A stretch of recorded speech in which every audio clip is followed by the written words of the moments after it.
Hey everybody, it's Quavith. So I wanted to start a video series that kind of covers new player specific questions. This is going to be kind of an intro guide to Final Fantasy XI in the year 2022. Over the last few months, in our Discord, we've been getting a lot of people who are like actually just like fresh new players to Final Fantasy XI, which is honestly totally mind blowing to me. Don't get me wrong, Final Fantasy XI, it's a good game, and it stood the test of time for a reason. But it's just not that often that we encounter like actual new, brand new, fresh players. Usually, especially on like a 75 cap server, which is what Wings is, we run into like nostalgia seekers who like played the game when they were kids and trying to just kind of relive that, era of the game or whatever. We don't get like new players very, very often, but over the last like month and a half, 2 months, I've seen a lot more of that. So I thought I'd make, this is probably just going to be the first of a series of videos that goes over the game from a lens of like an absolutely like brand new, never played the game before player. Just kind of so that people have a way to answer their questions without feeling, like they're asking quote unquote stupid questions or whatever. Because I know some people, they'll just sit there and struggle with the game, get frustrated and quit rather than be like the guy who's asking dumb questions. So we don't want that. We want them to join us, obviously. So one thing I will mention before I get into the video itself, I'm not going to be covering anything technical related here. So what that means is if you're having trouble with your installation or getting things set up to even get to the point of being able to make a character, I have some videos on my channel that you can check out that'll kind of help you through that. Alternatively, especially if you're playing on a private server, 9 times out of 10, their Discord channel is going to be your best absolute bet for getting help getting your game set up. They usually have tech support channels, and there's some specific things generally that you need to do based on which server you're playing on. Try the tech support channels there. In Wings specifically, we also have a video tutorials channel, which will link to some of the videos on my channel that kind of help people get set up. Those are your resources for that. You won't find that in this video. Anyway, we're just going to start really from square one. This is the character screen for Wings. So we'll create a character. And this is going to take you to the very first menu here when creating a character, which is obviously going to be what race do you want to be.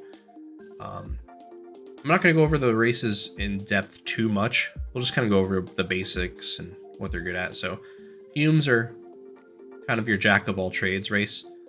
They're good pretty much no matter what.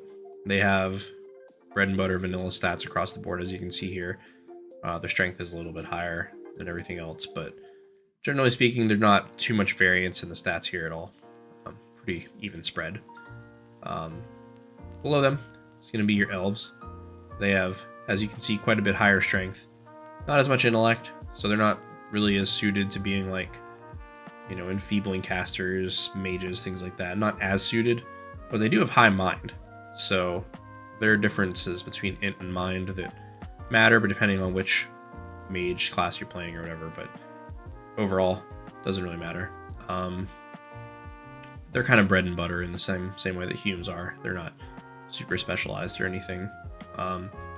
Below them is the Taru, which is going to be the first one that is super specialized. Taru are your bread and butter mages. As you can see, they actually have pretty high agility, strangely enough, but their intellect is very high. Their mind is also pretty mediocre, but they're not really, again, mind and intellect are not super hard to get nor mega important. One thing I will mention is that all of your racial stats, honestly, don't matter that much in the grand scheme of things. So, don't let these be the make or break depending on which race you're going to play, unless you're like a hardcore min-maxer. But beyond that, just pick whatever you think looks coolest. It doesn't really impact the game too much. Below the Taru are going to be your Mithra. These guys are pretty well suited to being melee characters. They have high dexterity, pretty good strength, pretty good agility. Generally speaking, they're okay mages too. They don't have like impressive stats on either one, but they're also not, well suited to either one as well. So, they're pretty good overall. And then below them, your Galka. This is your other heavily specialized race. They have the highest HP, the lowest MP, which is health pool and mana pool. Mana being what you use to cast spells. They do have very high strength, very high vitality. Pretty good everything else melee-wise. These guys are going to be your tanks and your damage dealers, your physical damage dealers. They also make okay mages, because HP is a pretty good stat in this game. You can't do anything if you're dead, so having a high HP pool is pretty good. But again, like I said, stats in this game are not make or break. So really, if you're just playing for the first time, just pick whichever one you think is cooler. You're going to be spending a lot of time staring at this character anyway. You might as well like what you're looking at. For me, in all intents and purposes here, we're going to pick the character I always pick. So I'm going to pick Hume. And here you're going to get some options as far as what you want your character to look like. It's a little bit customizable, nothing crazy. I'm going to play the one that I always play, which is Hume Phase 4. And this is your hairstyle. You can change your hair color. We're going to stick with A because that's what I always play. And then this one will let you pick your size. This doesn't really impact gameplay at all. It just, your character model scales, large or small. I always play the small Hume. And now it's going to take you to your job screen. The job system in this game is the most important thing that you need to know about. So to start out with, you're presented with 6 options as far as your starting class. Warrior, Monk, White Mage, Black Mage, Red Mage, and Thief. Really, they're all pretty useful classes in their own right. Like, even the basic classes in this game are very, very good. For your first time playing, honestly, I would shy away from playing any of the mage classes just due to how the magic system works in this game. Basically, the reason you're going to want to try and avoid these as a brand new player is to learn spells in this game. You need to purchase what are called spell scrolls. Spell scrolls, once you use them, they're consumable items, and once you use them, you have the spell forever. So you only need to buy them once, but it's not an insignificant cost. So if you're just starting out and you've never played before and you don't really know how to make money in this game, that the cost of spells is really going to be pretty tough for you. That being said, Warrior and Monk are actually like fantastic. They're pretty basic jobs. They're easy to play, and they really let you just kind of, you know, you're not micromanaging anything really, so they really let you just kind of hang out and get used to playing the game and kind of what the game is about. Thief is the same way. Really couldn't go wrong picking either of those 3 as your starting class. Even if you just want to play a mage anyway, in spite of my, advice not to, it's not prohibitively expensive. You're just going to spend a little bit more time trying to figure out how to make money, which is not the end of the world at the end of the day. For this video, I'm just going to run with Monk. I think it's the best starting job, just because it's, like, again, super easy to play. But Monk also is not really super equipment dependent. You're punching things, so you don't really need a whole lot of gear, which is kind of nice. We'll name ourselves and subscribe. Like and subscribe. There we go. Once you pick your name, you hit enter. It's going to offer you some choices for your server, depending on what server you're playing on. Wings, we own, as you can see, 3 different servers, but we're going to make this video on Wings. Not going to get too into what the other ones are, since it's not really about them right now. And then this is probably your biggest, most important choice. This is your starting nation. And what that means is this is going to determine where you start on the map. Your starting nation really is very, very important to your progression in the game because they all have different storylines. And again, like I said, they're going to depend on where you start. So if you're trying to play with your friends, you're probably going to want to make sure that you guys all pick the same starting nation so that you actually start in the same side of the world. Otherwise, one of you guys are going to have to trek across the literal entire world to get to each other, and nobody wants to do that. So you have 3 options. The Kingdom of Sandioria, which is the Elven city, and I've never really played Sandioria, to be totally honest, so I don't want to go too far into the lore because I really don't know much about it. Below them, you have Bastok, which is the nation that I usually play. This is the city for Humes and Galka. This is where Humes and Galka come from. And below that, you have Windurst, which is where your Taru and your Mithra come from. really, like I said, this is mostly about where you're going to start in the world. However, there is a small perk if you're not sure and you picked a race and you just kind of want to go with their home nation. If you start in your race's home nation, you get a little a ring when you start your character. The rings are not super impactful, so I wouldn't let it be like the make or break for you. If that's, you know, something that you're concerned with, then cool, go ahead and do it. But if not, it's not the end of the world. Like, to give you an example, the Bestock ring starts out, I think it's 1 dexterity and 1 vitality and like 3 HP. So the stat bonus on them is not insane. It's just like a little bonus for like, hey, you know, you're a hume, you started out in the right city, so here you go. So I always play Bestock, again, because that's just what I've always played since I was a kid. So we'll go ahead and we'll start in Bestock. Once we do that, this is probably going to get ear-bleedingly loud because whenever you load in a new character, the configuration of the game is reset. So I'm going to go ahead and... Ooh. Oh yeah, that's loud. I'm going to go ahead and pause the video. We're going to jump cut right to the next part so that way we don't spoil anything for you in the cutscenes.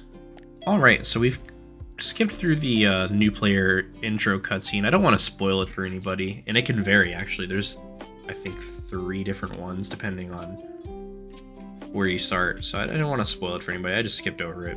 And I also did a couple of other things because when you start a new character, your sound's probably going to be very, very loud. So I went ahead and adjusted my sound down and everything so as not to blow your ears out from the video. So anyway, a couple of things that I want to get into right away is how do you pull up your menu, kind of movement options, things like that. As you can see, I'm moving around a little bit here. So depending on how you set up your keyboard or what kind of keyboard you have, your layout's going to vary. I'm playing on a full keyboard, so I have WASD for my movement and arrow keys for my camera. I'll move this around. This isn't a game like World of Warcraft where you're going to be using your number row very much. However, for things like opening your menus, targeting things, if you've played any other MMO, you're probably familiar with tab targeting. Same thing applies here. This is a tab targeting game primarily. And depending on what you're interacting with, if you press enter, it'll do different things. So enter is your interact. For instance, if I go up here, talk to this guy, give me some dialogue, whatever. It'll say out of range if you're not close enough to do anything with them. That's normal. If you're targeting a player, it's going to bring up a hover menu. Let's go find us a player and we can show you what a hover menu is. You'll be able to tell the difference between what's a player and what's not. NPCs have green names, and players are going to be either white named like we are right here, or they're going to have blue names, which means that they're anonymous. You can't tell what job they are. They have their information hidden. But that's pretty normal. Let's go find somebody who's going to be our who's going to be famous in our video right now. Minabelle. All right, hi Minabelle. This is a player. So when I press enter on a player, you'll see this menu come up, and you navigate this menu by using your arrow keys. And there's different things you can do with them. I'm not going to go into too much detail about them right now, but this is just kind of what that's going to look like. One that will be important is the trade option here, which is how you trade with players. You'll probably use that one if you start with your friends. You just need to be near each other and both need to pick the trade option on each other, and it'll open up the trade dialog and you can toss items between each other. Oh look, streets are packed right now. Beyond that, if you want to pull up your main menu, what you'll do is you'll press the minus key on your number pad, and this will bring up your main menu here on the side. This menu has 2 panes, so if you use your left or right key on the directional arrows, it'll take you to the 2 different panes or whatever. This menu is very important. You do most things in this menu, so you can look at your character's status, which will show you all sorts of skills and things that you'll need to know about your character.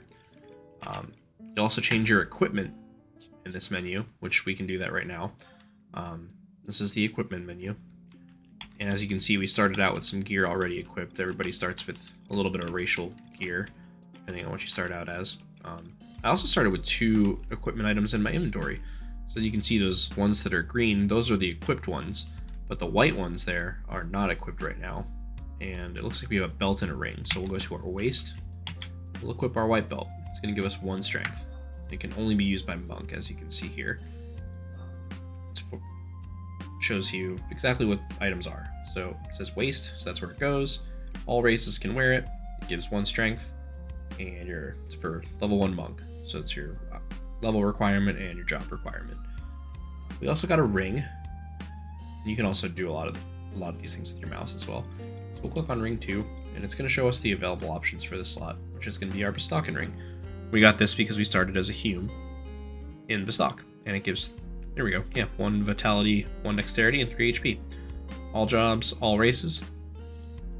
Bam. So let's throw that on. Perfect. So now, as you can see, we have +1 strength, dex, and vitality. Fantastic. Below that is your magic menu.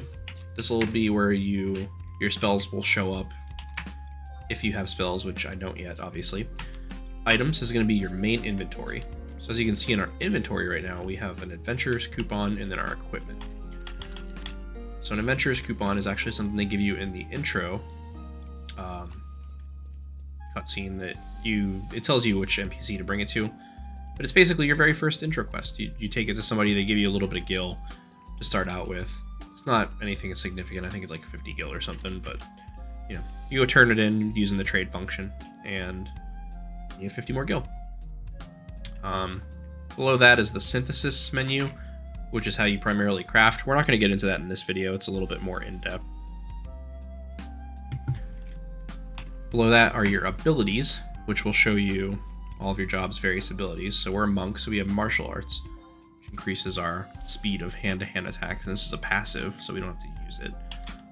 Then your active abilities are below that. So we have 100 fists, which we will show there. This is weapon skills below that, which as you level up your skill in a weapon, you'll gain what are called weapon skills.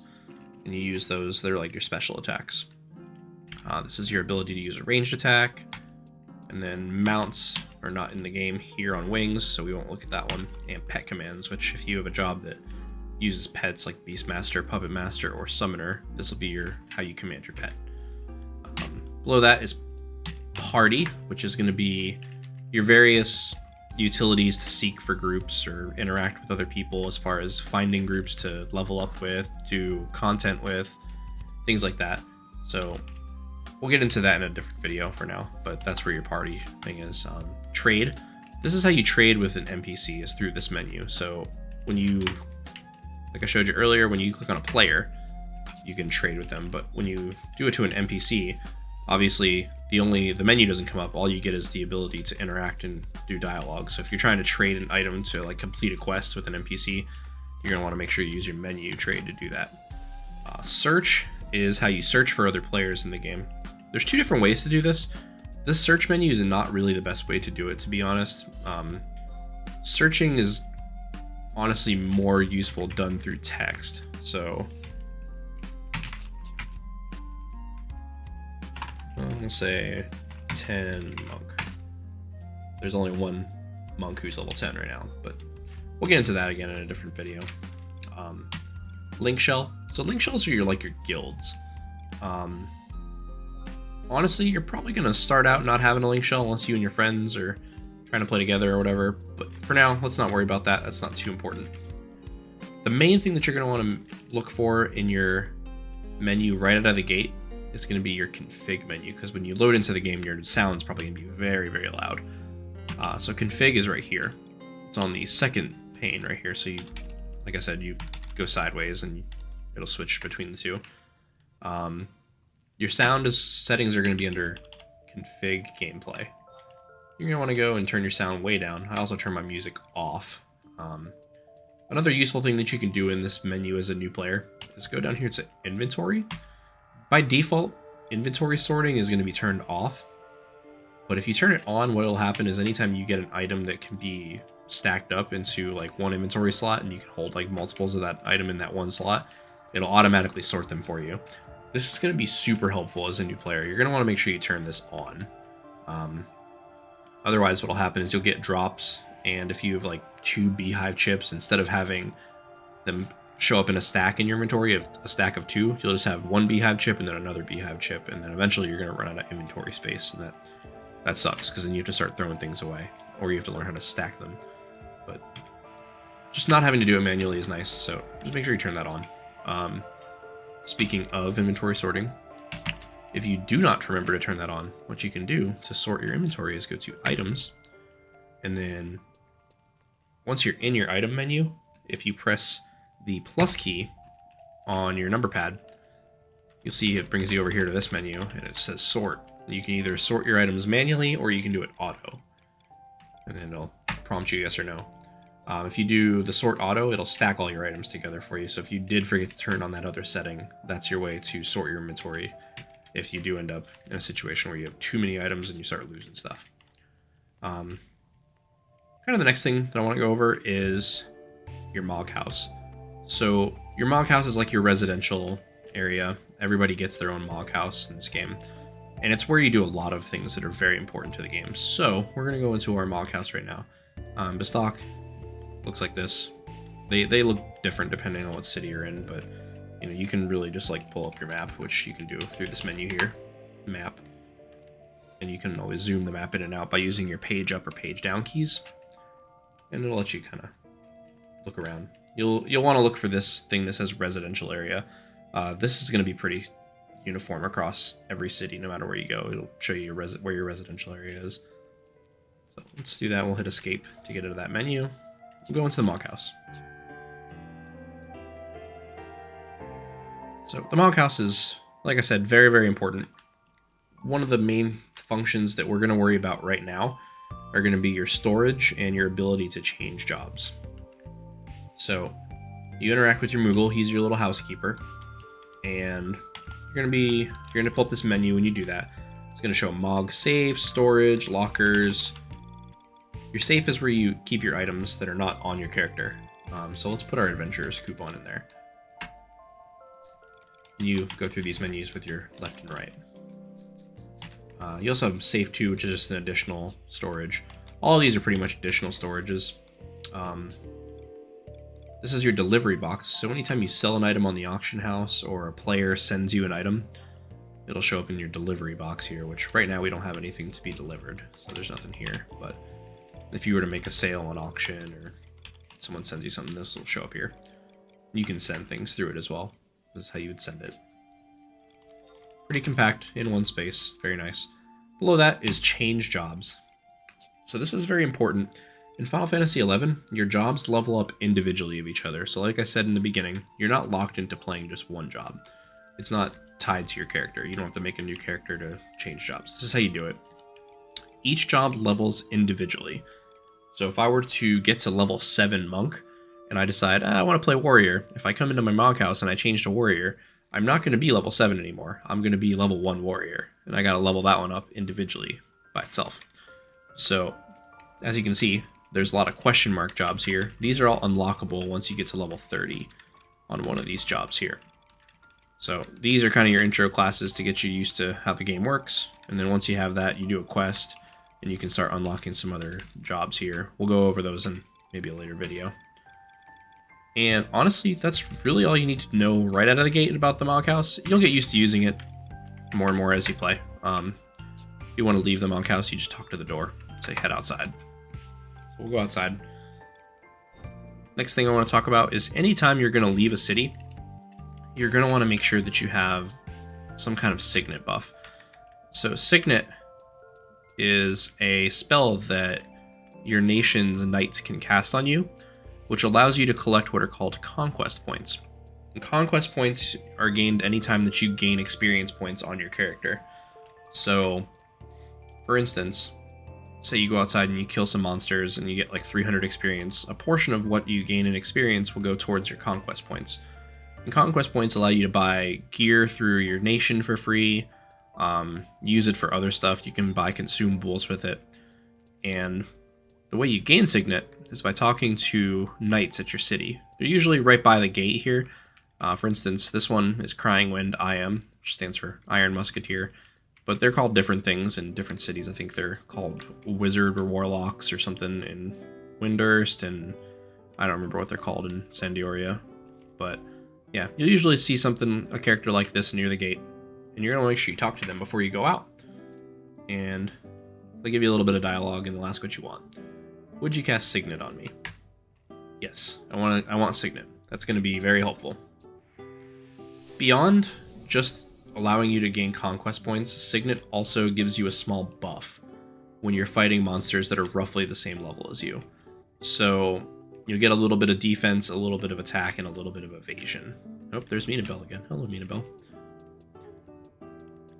And Signet is going to show up here on the top. So you'll know that you have Signet once you have this little icon here. And you can get to that icon if you ever want to look at your, like say your chat menu has gone away like I just did right there. If you ever want to look at that, you just press enter on the number pad and it'll pop up. And then if you press enter again, it'll let you cycle through the active buffs that you have on you up there. See how it highlighted this here? That's going to let you look at the different buffs you have. So anyway, we're just going to go outside the gate and we're going to start adventuring. Let's go.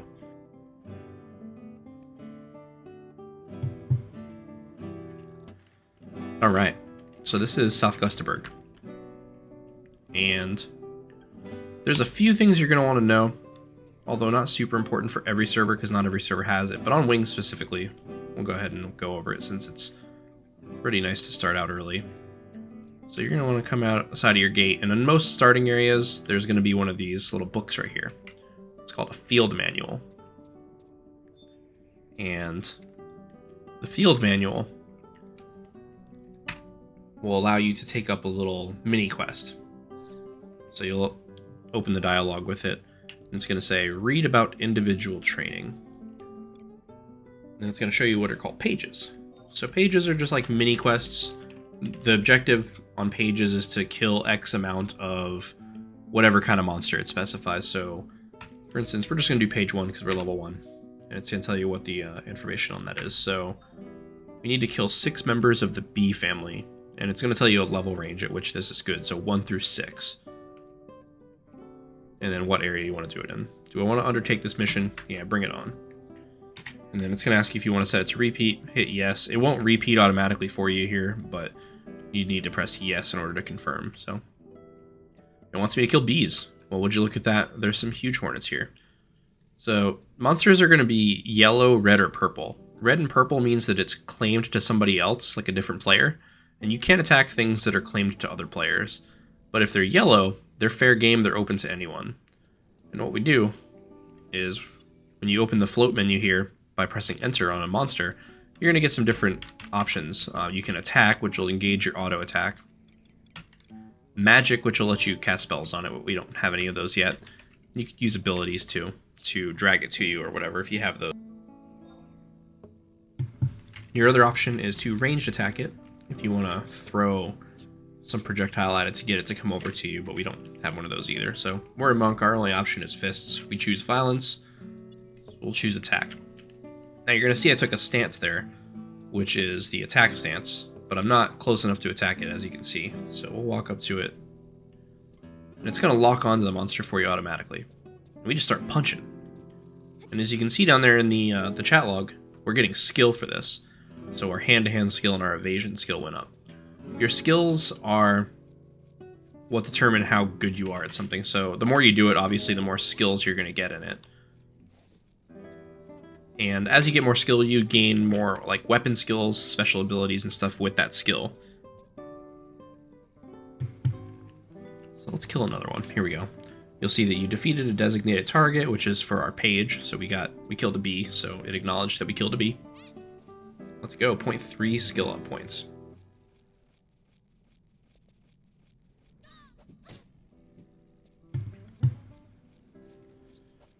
This one's tough. And one of the things you can do to kind of gauge how tough a monster is going to be, if you notice when you hover that menu over a monster, you'll see that at the bottom here it says check. And if you check, it'll tell you it seems like an even match. So an even match would mean it's the same level as you. And it's going to vary. It'll go from anywhere from too weak to be worthwhile to incredibly tough. you're going to want to gauge kind of what you can and can't take based on the information that it gives you. I have an add-on that also tells me what level it is, but you won't have that right out of the gate. It'll just give you kind of vague information about whether or not it's going to be incredibly tough, you know, very tough, tough, even match, decent challenge, easy prey, or too weak. They're going to be the ranges. And they're all pretty self-explanatory, I think. So let's kill some more bees. Finish leveling up here. You can always check your status on your level by opening up your menu and going to status. You'll see here on the left-hand side that I have 220 XP out of the required 500 to get to level 2. As well, since got this menu up here, we're also going to show you how to check your combat skills, since we got some skill ups there. So your combat skills are going to be on the right-hand side here, your combat skills. So right now our hand-to-hand is 1, and our evasion is 1. We have some other skills that we can skill up here as well, but I don't have a club or anything right now, so we're not going to mess with those yet. Since we took that page, we could be killing anything here, but we're going to want to focus on the bees. We also know that the bees are roughly our level, so let's check the bats, see what level they are. Oh, they're level 1 too, so we could take those, but we're going to stick to the bees. And as your skill goes up, you'll do more damage as well with like hand-to-hand. So if my hand-to-hand goes up to like 10 or whatever, I'll probably one-shot these when I punch them. And your hand-to-hand, like your skills, as you skill them up, your skills you'll always keep. So they'll go across jobs. So if I level up my hand-to-hand on my monk, but then I go on my warrior and I want to use hand-to-hand skill, my hand-to-hand will still stay the same as it was on my monk, up to a certain point. So since I'm at level 1 hand-to-hand now, if I went to go switch to warrior, I'd still have that level 1. And skilling up can be a little bit tedious sometimes, but it's not the worst process in the world. It just takes time. Alright, so we leveled up. We're level 2 now. So these are going to give us a little bit less experience than they used to, since we're a little bit higher than them. But our stats also go up every level, so things get a little bit easier. And then right there, that was our 6th bee. So what that means is that we finished our book, our page. So this was our reward for it. We got 270 gil, which is very helpful. That's actually quite a bit at level 1 as a new player. 27 tabs, which are a currency that we'll use later on. And then it also gave us bonus XP, so it gave us 270 extra XP on top of the 90 that we got for killing the bee.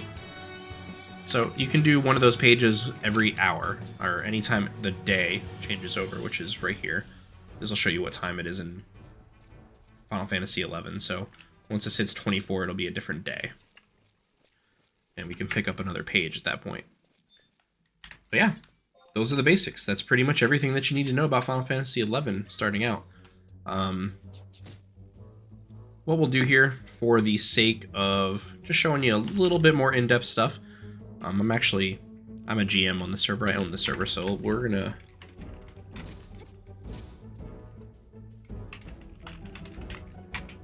We'll set our hand-to-hand skill. Oh, I need the ID, huh? There we go. Would you look at that? Hand-to-hand is just number 1. So since we didn't have enough skill to learn our weapon skill, I bumped my hand-to-hand skill just to show you kind of what weapon skills do. Weapon skills are kind of like your special attacks, and they're going to be like your most devastating attacks.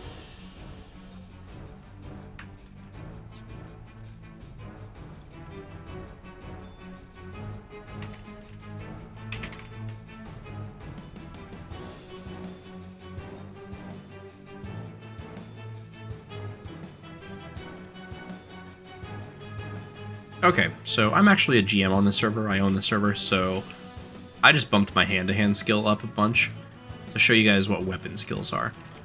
Weapon skills are kind of like your special attacks, and you'll be able to access them from the weapon skills menu here, but you have to be engaged to a target, so let's engage this guy. And let's use our only weapon skill available right now, which is combo. We need TP, and TP is a resource that you get from auto-attacking, and you'll see it right here. So I have 75 TP right now.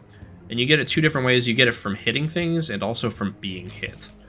So we're going to run around here and auto-attack a few things just to get some TP so we can use combo. and then you'll see kind of how devastating weapon skills can be. You know what? Actually, we're gonna... Don't tell anyone, we're gonna cheat a little bit.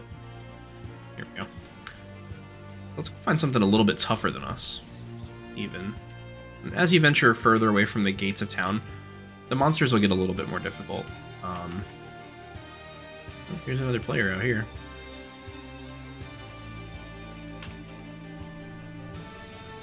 That guy's gonna be in the video now.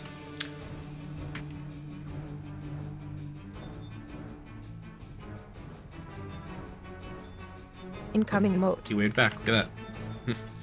Alright, so this guy's tough. So he's level 4. But we're gonna go ahead and... Where's he? Did we hit 3? I don't think we hit 3. No, we're level 2. So as you can see, we don't do as much damage to this guy. He's messing us up. Let's use a weapon skill. Let's throw... Let's throw a combo at him. Hiya! That's at 18 damage. The shooting ending to this video is that we're probably going to die. But that's okay. That'll end our part 1. Because honestly, this is really all you need to know to start out. Everything else you'll kind of get a feel for. Look at me, I'm dead. And what happens when you die is you go back to your home point.